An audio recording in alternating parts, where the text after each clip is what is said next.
berjalan hanya di jalanmu, mendengar hanya suaramu. Puji Tuhan, selamat malam, salam sejahtera di dalam kasih Tuhan Yesus Kristus. Kembali kita merenungkan kebenaran firman Tuhan. Namun sebelumnya kita mau berdoa. Bapa di surga, terima kasih untuk kesempatan malam hari ini. Melewati hari yang panjang, kami boleh mengerti kembali tentang kebenaran firman-Mu.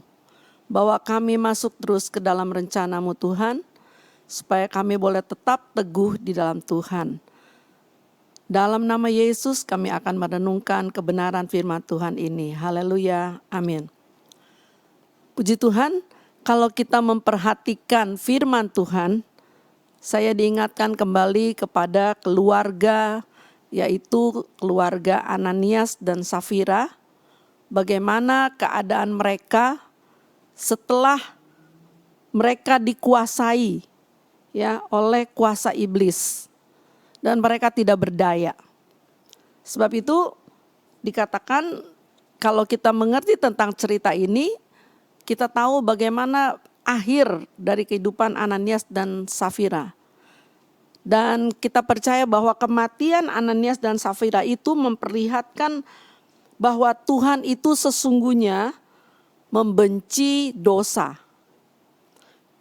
Sekecil apapun dosa yang kita lakukan, yang menurut kita kecil, namun sebaiknya sekali-kali kita tidak boleh memandang rendah. Penebusan dosa oleh Kristus dengan pengorbanannya yang sangat besar itu. Sebab keselamatan kekal itu sangat mahal harganya. Sebagaimana yang tertulis di dalam 1 Petrus 1 ayat 18 dan ayat 19. Mari kita membacanya dalam 1 Petrus 1 ayat 18 dan 19. Sebab kamu tahu bahwa kamu telah ditebus dari cara hidupmu yang sia-sia, yang kamu warisi dari nenek moyangmu itu bukan dengan barang yang fana, bukan pula dengan perak atau emas, melainkan dengan darah yang mahal, yaitu darah Kristus, yang sama seperti darah anak domba yang tak bernoda dan tak bercacat. Demikianlah keselamatan yang kekal itu sangat mahal harganya karena dikerjakan oleh Yesus Kristus sendiri, oleh penebusan dengan darahnya sendiri. Sehingga haruslah kita menghargai setinggi-tingginya dengan menjaga kesucian hidup kita. Ada sebuah ayat yang juga saya diingatkan dalam Roma 6 ayat 23. Roma 6 ayat 23.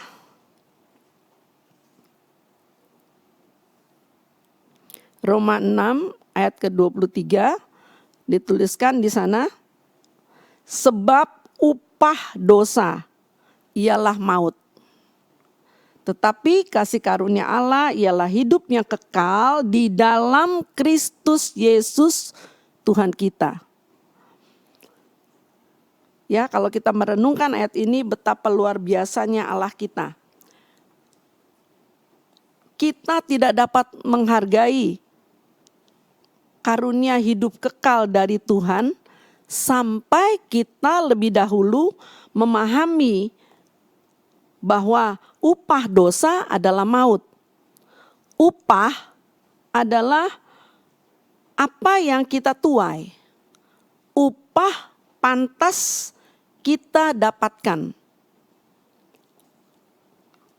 Kematian di sini bukan hanya kematian fisik, tetapi kematian rohani dan kekal. Sebagaimana yang kita baca dari contoh yang kita ketahui tadi tentang Ananias dan Safira.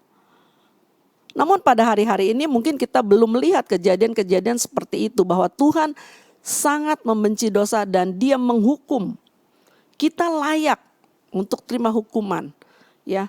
Tetapi dikatakan oleh Roma 6 ayat 23 ini, kasih karunia itu lebih besar. Kasih karunia Allah itu memberikan kepada kita hidup yang kekal.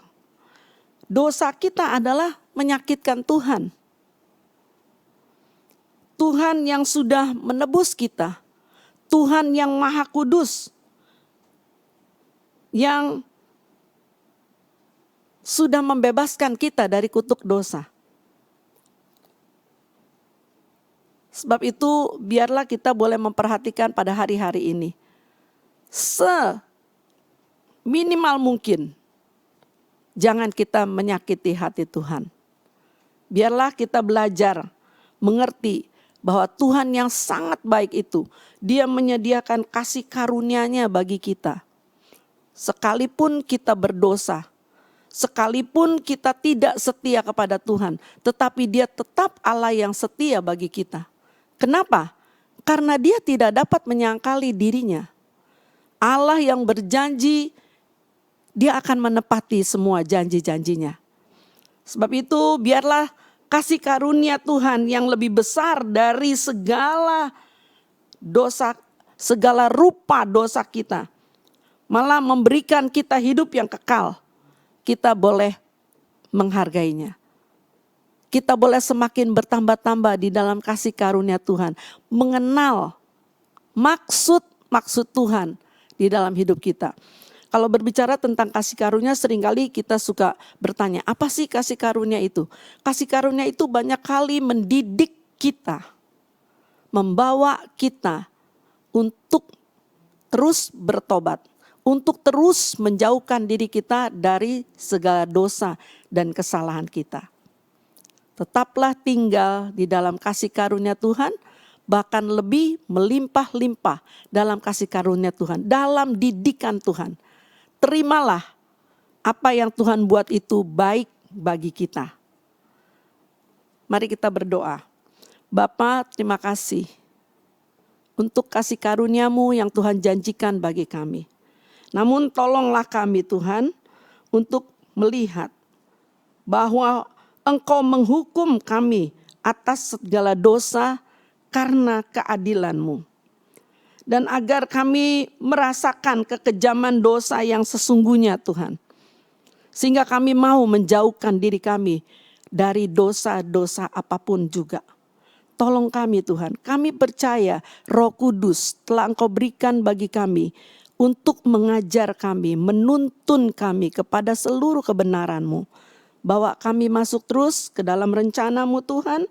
Bantulah kami untuk lebih bersyukur betapa kami telah diampuni dan kami telah banyak diampuni untuk lebih banyak lagi mengasihi Tuhan dan sesama lebih sungguh. Terima kasih Tuhan untuk pengertian yang Tuhan berikan dalam hati kami.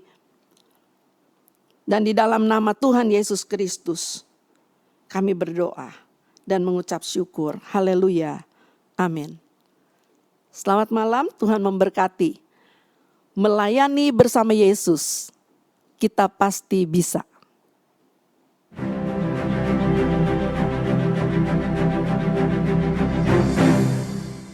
Gerejaku adalah rumahku.